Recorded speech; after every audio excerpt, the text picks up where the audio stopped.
Hello student, I am Himda Srivastava.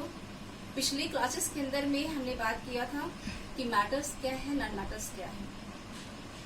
इसके कुछ basic concept के बारे में हम लोग जानकारी प्राप्त किए थे, जिसमें एलिमेंट था। तो elements are those substances in which two or more atom are combined together. जब एक या एक से अधिक एटम कंबाइन होते हैं तो एलिमेंट बनाते हैं। एलिमेंट को फर्दर हम लोग 3 पार्ट्स में डिवाइड करते हैं, metals, non metals and metalloids. अब मैटर्स की बात करें तो metals are those substance which are malleable, ductile, good conductor of heat and electricity and converted into positive ion by losing electron in a chemical reaction.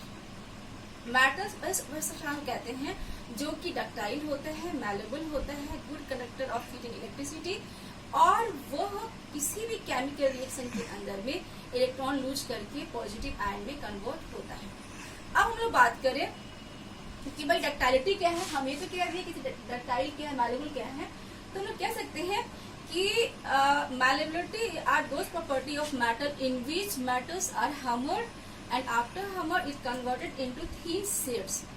जब किसी भी metals को हम हमर करते हैं, उसको हथौड़ी से पीटते हैं, तो पीटने के बाद में जब वो थिन शीट में कन्वर्ट होता है, उसी प्रॉपर्टी को मैलेबिलिटी कहा जाता है। नेक्स्ट हम बात करें डक्टाइलिटी का। तो डक्टाइलिटी सेम वैसे ही है कि वहां पे हमर करने पर वो पतले थिन शीट में कन्वर्ट होता था, और इसमें क्या होता है कि वो पतले वायर में, एक पतले तार में कन्वर्ट होता है। ओके, आगे हम लोग बात करें कंडक्टर का। हम लोग जानते हैं कि metals are good conductor of heat and electricity. इससे होकर आराम से पास कर सकता है, इसीलिए हम लोग इलेक्ट्रिसिटी में आमतौर पे वायर का यूज करते हैं। और वायर किससे बना हुआ होता है? तो मेटल्स का ही बना हुआ होता है। अब बात करें कि इससे होकर इलेक्ट्रॉन आराम से पास करते हैं, तो चूंकि मेटल से होकर हीट या इलेक्ट्रिसिटी पास करता है, इसीलिए हम लोग इसको गुड कंडक्टर के अंदर रखते हैं। यानी we say that metals are good conductor of heat and electricity. Again, अगर हम बात करें इलेक्ट्रॉन लूज करने का, तो मैटर्स के अंदर प्रॉपर्टी होती है कि इसके ऑर्बिट के अंदर में जो इलेक्ट्रॉन होते हैं वो उसको लूज करते हैं। लूज करने के बाद ही अपने ऑर्बिट कंप्लीट करते हैं। तो जब वो किसी केमिकल रिएक्शंस में अपने इलेक्ट्रॉन को लूज करेंगे, तो इलेक्ट्रॉन को लूज करने के बाद में उसमें प्रोटॉन की संख्या बढ़ जाएगी, और जब प्रोटॉन का नंबर बढ़ जाएगा, दैट मीन्स कि किसमें कन्वर्ट हो जाएगा, कन्वर्टेड इनटू पॉजिटिव आयन। यानी कुल मिलाकर हम कह सकते हैं कि मैटर्स वो सब्सटेंस है जो कि गुड कंडक्टर होता है हीट एंड इलेक्ट्रिसिटी का, वो डक्टाइल होता है, वो मैलेबल होता है, और वो किसी भी केमिकल रिएक्शंस में इलेक्ट्रॉन लूज करके पॉजिटिव आयन में कन्वर्ट होता है। अब एग्जांपल में ले लें तो एग्जांपल में बहुत सारे हैं आपके सामने। कॉपर है, सिल्वर है, गोल्ड है। इसके अलावा मैग्नीशियम, सोडियम, मरकरी, इस सब मेटल्स के अंदर आते हैं।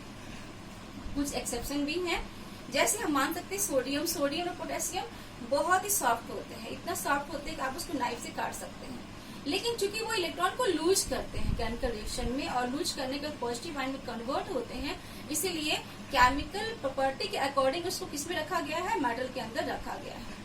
अब नेक्स्ट हम लोग बात करें कि ऑकरेंस ऑफ मेटल्स, कि मेटल्स को हम लोग कैसे प्राप्त करते हैं, कैसे निकालते हैं। अब ठीक है, मेटल्स है, लेकिन मेटल्स को निकालते कैसे हैं, इसका सोर्स क्या है?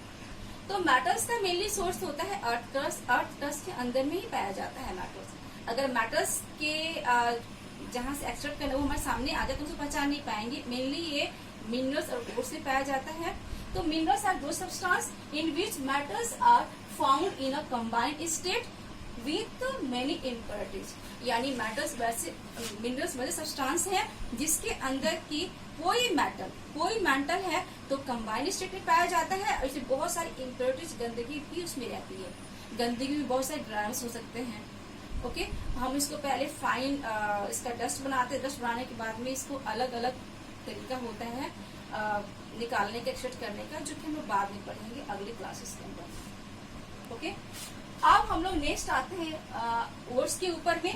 हम लोग को कह सकते हैं कि ores are minerals in which metal are extracted easily and profitably. यानी कि ओर्स क्या है? तो ओर्स एक प्रकार का मिनरल्स ही है, मिनरल्स है जिससे कि हम लोग क्या करते हैं कि मेटल्स को बहुत आराम से इजीली और बहुत कम खर्च में हम लोग प्राप्त कर सकते हैं। देखिए, मिनरल्स से भी आप निकाल सकते हैं किसी मेटल्स को, लेकिन यही होगा कि मिनरल्स से निकालने में आपको खर्च ज्यादा आएगा और मेटल्स कम मिलेगा।